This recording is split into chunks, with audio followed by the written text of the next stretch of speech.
revolutionary leaders in Africa, under the status quo, blame all of their problems in that country on the legacy of colonialism, under a system in which there is still people able to publicly say that colonialism did more harm than good. What we're going to do at Closing Government is bring a real-day, present-day analysis of the harm specific to people continuing to deny that colonialism was particularly damaging. Specifically how it perpetuates a myth that white people were able to save colonial powers and save colonial countries and create a better public policy for them, while that destroys modern-day public policy, particularly talking about France screwing over all of its former colonial countries. Second, we're going to engage with the issue of is debate with any effective debate. So first, why does denial of colonialism distort those sorts of things?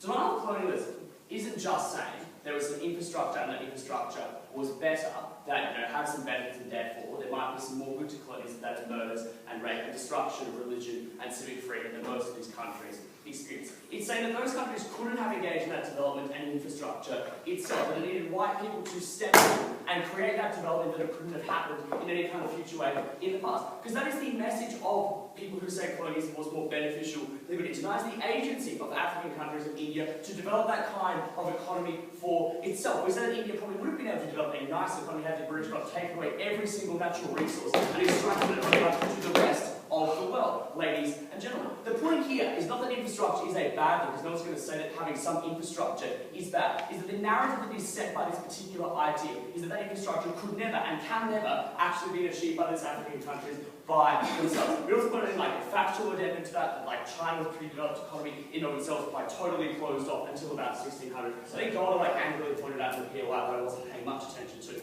but there's another perfect example.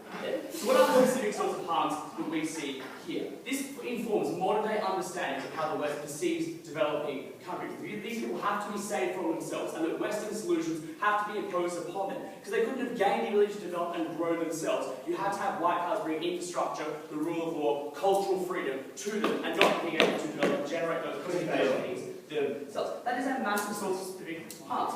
We point to trends in the donation committee to preference white and Western imposed solutions that little do what's actually good for the people on the ground, because it comes from a standpoint in which the people are unable to do so themselves. And I'll take opening now. If your message is that black people can't govern, you simply don't get any mainstream credibility. What you're doing is shutting down serious academics who argue that colonialism deserves certain benefits that are higher than the status quo. Kieran, the response to people like Keith Winchell wasn't massive outcry and saying, oh, well, he's just a terrible person. Many people believe his particular views because the preference under the status quo to believe that Western people brought culture and brought an economy to Africa in and of itself. That's the pre-existing message that exists. So any person that says colonialism had some benefits is able to play off that pre-existing message to further entrench the disadvantaged views that say that Africa had no ability and no capacity to develop itself. The second sort of harm we talk about are the impact on policy-making elites. Obviously, not everyone pays attention to this topic. We share Kieran's general dislike of this being a debating topic for a quarter final. When policy-making elites like Tony Abbott, who read people like Keith Winchell that have a revisionist history of the stolen generation as an example pretty fucking clearly of colonialism, are informed by the sorts of academic debates we're talking about. The fact that France interferes in every single former colonial country it's ever been involved in, which it was in Algeria, because it is the only person who can save the Africans from themselves. They couldn't possibly have helped themselves in any of those sorts of things. So it's these specific modern-day harms. It's not just that there was oppression in the past. And that view of oppression, that view that the West brought benefits as well as oppression, hurts people hugely. It perpetuates ongoing racism and delivery of aid. Secondly, into can debate actually fixes, but I'll take the POI for it. So, do you think it's legitimate to discuss whether New Zealand's colonial history, which involved a treaty with Maori, in contrast to Australia's colonial history, and comparing which one is actually better or worse for those peoples?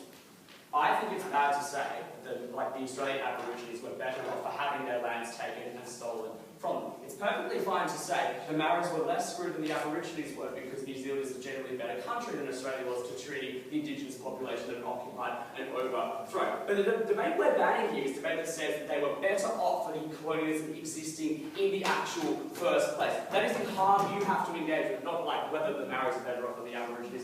Obviously, we're a pretty terrible country in this particular jurisdiction. So what do we get from opening opposition? Because the question here is whether debate can ameliorate the kinds of harms we're talking about. Harms which are ongoing, which harms which impede the ability for Africa to develop and generate the kinds of aid and donations that are required for it to grow in and of itself and not be dependent on former colonial powers destroying it. So what do we get? We heard that you can only restrict debate in instances of like severe physical harm, like the most egregious case, because there should be a preference towards the freedom of speech. We don't understand why there's a like love and preference for physical harm, or the ongoing hurt that is caused by this particular message is so great on such a wide scale. The fact that France continues to meddle in colonial, like former colonial like states' policy is a far greater harm than someone shouting fire in this theatre and people rushing out and like running into each other and hurting themselves. There's a much greater quantity of harm, given the number of people that are hurt by this crime. Secondly, why is the physical pain preference over the emotional pain of having your legacy of oppression denigrated by white people that say, well, you couldn't have gained infrastructure or an economy without the West people, without the West coming in and intervening and helping you out. We also recognise emotional pain all the time through laws like defamation and general recognition of things like Holocaust trauma. If there is a harm in which we can limit by banning debate, we should do that because it's a damn good idea. But because there should be a preference for people who want to say that Africans couldn't have developed themselves. But does debate actually ameliorate these? I've already touched on some of this in my first issue. Was that the existence of any kind of debate means there is an implicit equation of two reasonable points of view. That's why people like the Republican Party have a reasonable point of view, and Democrats have a reasonable point of view. When Keith Mitchell talked about like the legacy of the Zola generation, his view wasn't denigrated in the way the opening up said that they were, because commentators in the media really have vested interest in maintaining the racism that existed, tended to like support and like brandish and love particular points of view. Let's engage with like what Kieran said about trials. Will trials create massive martyrs and so on? We don't think that's necessarily true, because the Holocaust denial trials of like Irving and so on didn't create the kinds of martyrs you're talking about. Some like neckbeard libertarians who are going to be hurt by this policy. That's not a massive impact that we're talking about here. But a trial is a much better denigration, a much better condemnation than having public debate that isn't necessarily going to lead to the condemnation that they're actually talking about. People respect the judicial process and are more likely to believe that. The media elites who are like existing on the same sorts of racism themselves and are likely to perpetuate it. Mr. Speaker, saying that colonialism had some benefits is like, to an extent, true in terms of having infrastructure is nice. But saying that colonialism was good means that you are denigrating the agency of people in the